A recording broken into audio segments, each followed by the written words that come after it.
collaboration. This was a big new idea for us, something that we really look forward to. When I started this podcast a long time ago, a big motivator was my friend Sam Nang, aka #Coach Beast Mode. What's up, everyone? I'm glad to be on the episode or on the podcast. I've been waiting a long time for Philip to ask me, so I just volunteered. He voluntold me. But I had to have Sam Nang on the podcast because one thing is I hesitated to even start this podcast, and if it wasn't for what we call the positive trolling of Sam Nang, pushing me to start a podcast, it wouldn't be here today. So I'll give him a big shout out for that. And so we decided to do an episode on the things that are big hobbies of ours. Mine being powerlifting, which I need to get back into, and Sam Nang doing bodybuilding. Yeah, absolutely. We thought this was going to be a great idea where we do a little collaboration on our podcast and our YouTube. So we're killing, two stones with one bird? Two birds with one stone. You know, whatever.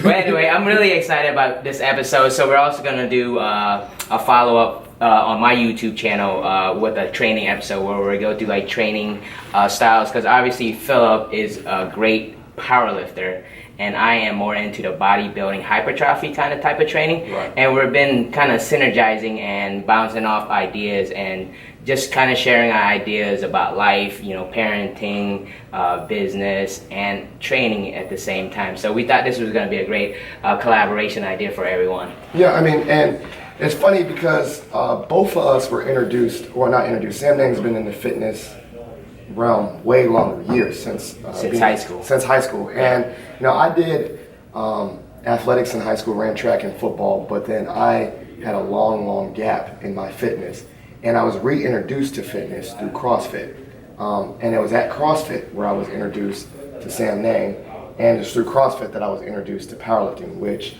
I really enjoyed the CrossFit aspect, but when it came down to like really doing gymnastics, body weight exercises and rowing and running, that wasn't my cup of tea. And the thing that really I gravitated to was lifting heavy stuff. And so I found powerlifting through CrossFit. So I've never, when people talk about being haters of CrossFit, I've never been a hater of CrossFit, because if it wasn't for CrossFit, I wouldn't be introduced to something I'm passionate about, which was powerlifting. So I can't be a CrossFit hater. And it was through CrossFit that I met my good friends such as Sam Nang and the Hardmans, who actually own the gym that we're doing this podcast at. Yeah, we definitely got to plug CrossFit Annandale for bringing a great community and great friendship out here.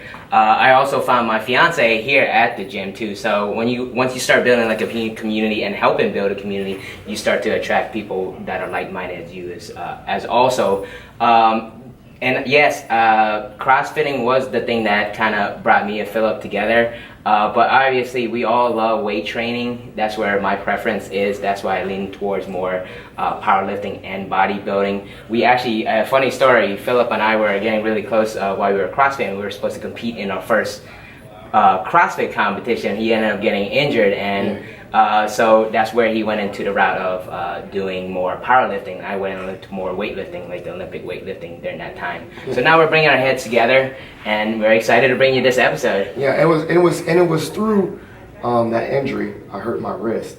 That when I had nothing, I couldn't do anything during that wrist injury but squat. So I, for like 6 months, everyone was doing all these like kettlebell swings and gymnastics, and the only thing I could do was squat. So I tried to do different variations of squat. I would squat to a box, or I would squat with different types of bars. Like a cambered bar. I was there. And it was like literally, I was like, Philip, what are you going to do today? I was going to squat. Yeah. And so that kind of, when I wanted to come back to lifting, I was like, okay, like I'm not really, my wrist limits me from doing lots of gymnastics. It doesn't feel good, but I could actually deadlift because you don't move your wrist. Your wrist is locked. I could squat because I could hold the bar, and I can bench press. So, it was taking a bad situation of the injury and seeing what I was able to do, and through that, like I said, I found a passion. I was like, okay, I like going to powerlifting meets. I like the training style. For me, people love the variety of CrossFit. They love was it cross modal domains? What's it? We know. I can't remember. I taken a CrossFit level 1 like a while back. Was it high intensity functional movements across varied domains? Varied domains. Something like that. Well, the point is, I didn't like that. I don't like variety. For me, I liked the simplicity of doing the 3 main lifts: deadlift, bench, and squat. And I knew what to practice. I knew how to train it. While there's accessory movements, things that you could do to help the deadlift, squat, and bench. When a lot of people do powerlifting, when they say, I want to get better in powerlifting, it's very simple. Just do squat, bench, and deadlift. Squat, bench, and deadlift. And so for me, I found that simplicity very, very manageable. And I found I don't like going into the gym and the watt of the day and not know what it is, and it's a bunch of crazy stuff. Yeah. I liked knowing that, hey, today I'm doing 3x5 and at this weight, and I like the structure of the powerlifting, and that's what gravitated me to powerlifting. Yeah, I think CrossFit is a great beginner's kind of program for everybody to kind of touch base on like what you want to be good at, whether it be weightlifting, powerlifting. They don't really do a lot of bodybuilding in CrossFit, but what my kind of vision is kind of bring a little bit more hypertrophy work into powerlifting, weightlifting, because there's been a lot of benefits that I've been testing out, the theories and using the techniques that I've learned in bodybuilding to bring back to weightlifting and in powerlifting. Obviously, a lot of these weight training programs are very synergistic to each other, but you do got to put things on a back burner when you're trying to accelerate or be better at one type of programming, whether it be powerlifting or bodybuilding. All the others, like expertise or like CrossFit has to be on the back burner. And Philip and I are both coaches too, so using the philosophies that we have and same what we use in training, we also use in life as well, right? Right. And I mean, I think the thing you touched upon was the synergy. I think you told me you referred to it as what's called power building, where you use hypertrophy movements to get stronger. My coach, which I need to get back with, Chris Rowley, was a big component of doing the main lifts and then using some hypertrophy, you finish workouts with curls, I was like, how are we doing curls? So you said bigger biceps, I was like, what's the point of this? It looks cool. He said, yeah, it looks cool, but also it might help with something else. So, I do. It helps your ego. That's what it does. It helps your ego and you help you lift more, okay? Yeah, but you said, another thing that you said was that you transfer the mindset of lifting weights into other parts of your life. One of the things which I, practice what I preach, I need to put myself out there on blast, was one of the things when I was training for a competition for powerlifting was consistency. Yeah. Because I had a goal set in mind that I wanted to do well at a powerlifting meet, so I had to be consistent with my training. Now, I'm not so consistent because I don't have an actual tangible powerlifting meet, so I need to transfer that same mindset of consistency, which is funny because on the flip side, in things now, my podcast or my I Phil Awards, I have transported that consistency of constant content.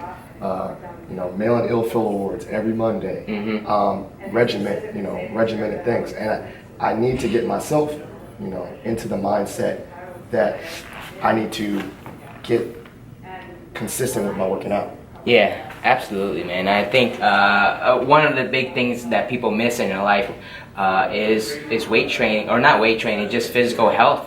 That accelerates your life so much. It fuels it. That's what I believe, and I always preach health. Whether it be fitness, it doesn't matter what type of programming you do, as long as you get your body moving and the blood flowing a little bit, right? It just creates just more opportunities for you to have more like real energy, not like the caffeine type of energy where you're jittery and just nervous all the time.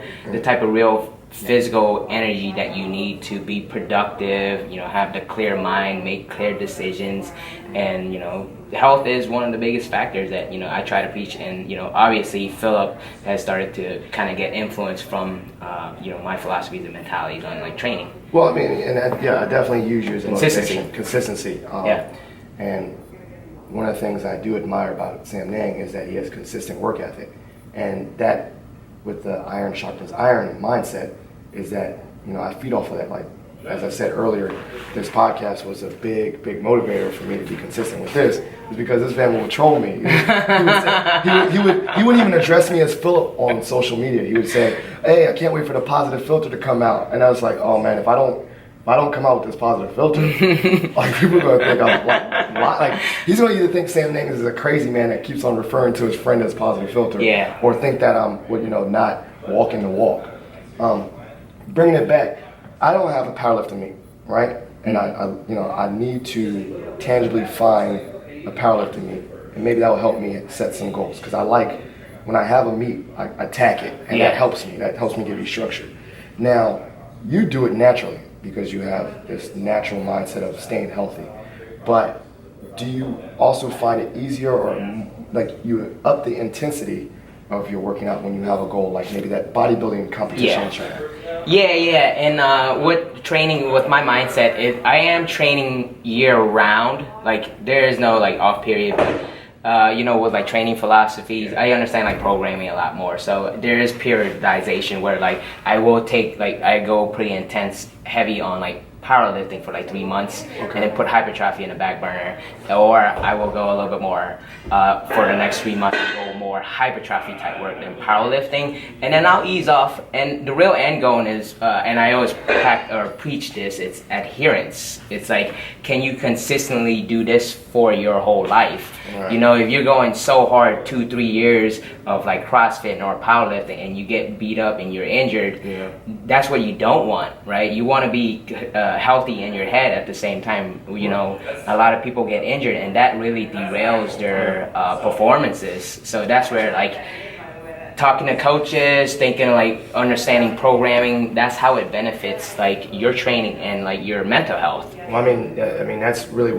you actually nailed it. I went really hard with my powerlifting, and I'm recovering from a neck injury right now, and that mindset of being derailed is actually what's going on right now. So having this podcast and talking about it is going to get me motivated. Like maybe I need to, if it's not a powerlifting meet, start real slow. I think the hardest thing for me is I'm crushing weights, and my deadlift, was in the 500s, right? I love it. And I had to be humble and start at 315 over again, or even less, maybe less than 315. And it sucks because I know where I used to be in my head. And that's probably one of the most frustrating things about dealing with injury. But at the same time, I need to recognize that I can't sustain lifting over 500 all the time, because what if I have a jacked up back and I can't pick up my son? So what kind of health do I really want to have? Do I want to have the health where I'm only lifting heavy to get medals, or do I want to have the kind of health where I'm picking up my son when I'm 80 years old? And I'm still working through that. That's what the Positive Philter podcast is about, is that while I'm trying to give people advice, I'm trying to let you know that I'm still processing this stuff. I don't have all the answers. And so, we're going to work out today. Most likely, we're going to put on some weight on the bar, and I'm going to have to put the weight. Not too crazy, Like, I haven't been lifting that crazy, like heavy as. As I said, And not to say that he hasn't been lifting crazy heavy, and I need to calm myself down. But look at the end goal. We're going to get a good workout in. We're going to have some camaraderie. We're going to spend time together. We're going to lift in the gym. But I gotta look at the overall goal of lifetime fitness. And one thing I want to tell about like my viewers on YouTube and on the podcast is sometimes people mistake what fitness is with what health is, right? So fitness, right, is being able to pull 500 pounds. Being able to pull 500 pounds, being able to run, a mile under 6 minutes, right? But that doesn't mean you're healthy. If you're so obsessed about that, where like you give up everything and it alters like your mentality, your mood, that doesn't mean you're healthy. It means you're fit in that one arena. But health is being able to make conscious, good decisions, and being to include physical fitness in your whole life, throughout your whole lifespan. That's really the end goal. It's not run that 5-minute mile, and then burn out and then quit running, right? Altogether. You don't want to do that. You want that consistency throughout, and that's the difference between, I think, fitness and health, and a lot of people need to realize that too. I think that needs a recharge. I think I'm gonna probably consult with Sam Nang or talk. I think I'm gonna need to get that mindset back. Is maybe I won't do a powerlifting meet this year. Maybe that's a secondary goal. Yeah. Maybe the main goal this year is not to get fit. Not to break your back. Yeah, to break your back.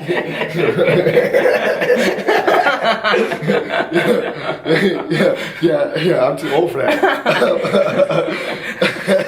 But maybe my goal would be to health, not fit. Yeah. You know, like Maybe a good balance of both, right? Yeah, in your definition. Yeah. Not break your backs. And don't worry, I mean, Philip, I was there when he had his injury, and I talked to him through it as much as Yeah, can. when I was in my feelings. I mean, if you don't know me, I'm a pretty emotional guy, and I get in my feelings a lot. So, I was definitely in my feelings when I was only using a Cambridge bar every day. That was not fun. He was still squatting over like 400 pounds and still feeling bad about himself. You know, it's like, Philip, you know. Yeah, I mean, I don't know how that works. Maggie told me that's crazy. Like, how do you lift heavy and not satisfied? And I think that's another obtainment about the overall mindset of people chasing goals. And sometimes it's really, really good to have goals that are obtainable, right? And you know, I hit this mark, but you need to enjoy the journey of that of the health journey, not the fitness journey, the health journey, because there's always going to be someone stronger than you. Always. There's always like I went to powerlifting meet nationals. I went to nationals. I was so happy. I was there. Yeah, I was so happy. You was actually at 2 of my powerlifting meets. And so Sam Nang has been experiencing the 2 anxiety-provoking parts of my life. He even had to text Maggie. He was like, "How do you deal with this guy when he deals with this nervousness?" And she was like, "I don't know. I just do." Because he's seen both of us. I think the second time when we were at the powerlifting meet in Tyson's, I was a lot better than the first time. You're nervous making weight. You're nervous driving. So it's like. Yeah. Well, the point is, what was my point? It was about going to those Raw national meets, and I was like, man, I'm killing it. I'm doing pretty good. And you get there, and you're like, welcome to the ocean. You may be a big fish in a little pond, but now you're swimming with sharks. And I've seen the strongest people in the United States, and it's just like, oh my goodness. And so with that mindset, I didn't leave those national meets beating myself saying I'm not strong. I said, wow, that's really fun to see where people can get to. Maybe I can get there someday. Maybe I won't. But I need to enjoy the journey of lifting, enjoy the process of trying to get better. Because at the end of the day, there's always going to be someone stronger than you. You know, you lift 600 pounds, you look around, and there's some guy on YouTube that'll drop a video on YouTube, and he's squatting like 700 with just like knee wraps or something. You're like, oh my gosh, like, where do these people come from? That's the comparison paradigm, you know, you just got to get away from that. It really, just like what you said, somebody's always going to be bigger, stronger, faster than you, unless, you know, you're on top of your sport. But, you know, we're all regular day people. We're all trying to do it, you know, we're weekend warriors trying to make this, you know, our full-time hobby at the end of the day. I mean, eventually I'm going to make this a full-time hobby. Right. That should be my end time goal for what I do. Yeah. Cool. So, I mean, we have about, let's, you know, wrap it up a little soon. Is there any, let's do, I mean, obviously we got to plug ourselves, you know, do some plugs. But, like, what would be, before we do our plugs, what would be some... Or do you want to talk about the program? I mean, we'll talk about it in a second. I mean, we got to a good point in the podcast. But what would be... Let's end with, if you can give one gem today on this podcast for someone to take away from the lifting and powerlifting, whatever, we're talking about the fitness part. I'll give mine after yours, but what is one gem you want to leave the listeners with today? One gem for like health and fitness and just being self-improvement. Yeah. I think mine is you got to be a constant learner, you know, a student of the game. You cannot ever go and I see this way too many when CrossFit athletes come into the gym where they think they're listening, but they're not really listening, where like they listen to, you know, some parts that sound good and it's easy. You gotta listen to everything, right? You know, if you're an athlete, you're a student, you gotta just absorb as much as you can. And I read this thing, it's called the 10% rule. I just wanna, if I find it astonishing, it's like, you know, if you listen to like an audio program or a class, you're only gonna get 10% of what that lecture or program is gonna, you know, give out. And that's up to you to make sure you get the rest. So that's why you gotta like 10 times your goal. You know, if you want to see the results, you gotta make those goals really big and make learning a habit. a specific habit. You don't go in there and just do it. See too many athletes come in and just kind of, don't want to be at the gym, don't want to be there, be consistent, and be willing to learn and apply it as fast as you can, right? The faster you can do it, the better athlete, and then you can apply that outside of the gym as well, like into business and life and relationship. That's a pretty heavy gym. I would say, and just touch upon that, I'm not going to go expand it, but I think my gym for fitness, and it does translate beyond this, is I believe that people are the greatest resource. No, there's books that I think people should read. There's the internet. But for me, by absorbing from other people, the best part of this whole fitness journey and getting introduced to CrossFit and having my coach, Chris Raleigh, was people. I think my emotional connection to people has been the greatest. I've learned from watching other people. And when you said the Weekend Warriors, one of the best things I've seen is I've seen everyday normal people do things that I want to do. Yeah. And so I think if anyone is out there questioning getting started with fitness and things like that, join a gym. It doesn't have to be a CrossFit gym, but join any gym where you're not completely by yourself. Because I think one of the hardest things for people to get started is doing it completely by yourself. CrossFit, I believe, is a great avenue because there's classes and there's other people. But if CrossFit's not your thing, a yoga class or I don't know. Shoot, a Zumba class. Zumba class. It's like but use people as that resource. Use people to draw their energy. Use people to help you get to your fitness goals. So those are 2 gems for the episode. Wow. Great episode, by the way. Because we're on it. Yeah. Whose idea was to bring these 2 people on this episode? So let's do some plugs. One plug is I want to shout out CrossFit Antidote. Obviously, we're using their space, so we appreciate them using the space today. My coach Chris Raleigh of Dallas Strength and Conditioning. I need to contact him, but he was very instrumental in me getting prepared for my powerlifting meets. So he has online programming, which he's helped me with. Samnang? I definitely want to thank Sam Hardman, owner of CrossFit Antidote. He's been very welcoming of me and Phil. We came here a few years ago, and we're still here. Great place to come if you guys ever want to stop into CrossFit Antidote. I do coach here a few times out of the week. But and the thing is, it's cool. You think you're your coach, and most people think that we're coaches. We don't need coaches. Everybody needs a coach. I have business coaches that helps me in my business ventures, and I have a coach for bodybuilding as well. My coach is Alexi Forak at Forak Physique. I've told a lot of people about him. He's an expert in nutrition, and which I am not an expert in.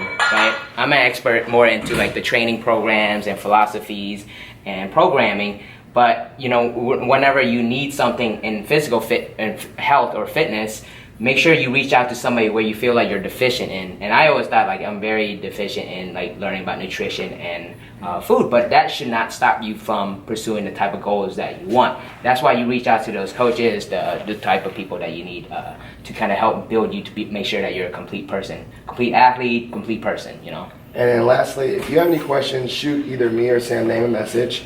Follow us on Instagram, so Positive Philter on everything, Instagram, Twitter, the whole 9.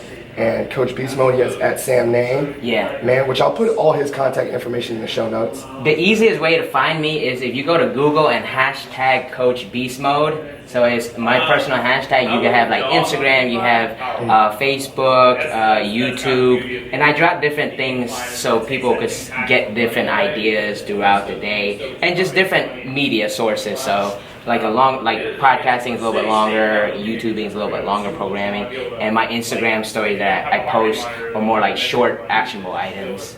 And I think you're starting to do that too with your podcast, right? Yeah, slightly. Yeah. So that was a good episode. Thank you so much. Thank you, Philip. Thank you for having me. Yeah. The Positive Philter. Tell everyone. Tell everyone. Positive Philter. If you're gonna tell somebody about something, 10x it, okay? Yeah. And so thank you so much. We look forward to more collaborations and over and out. Over and out. Thank you guys for tuning in.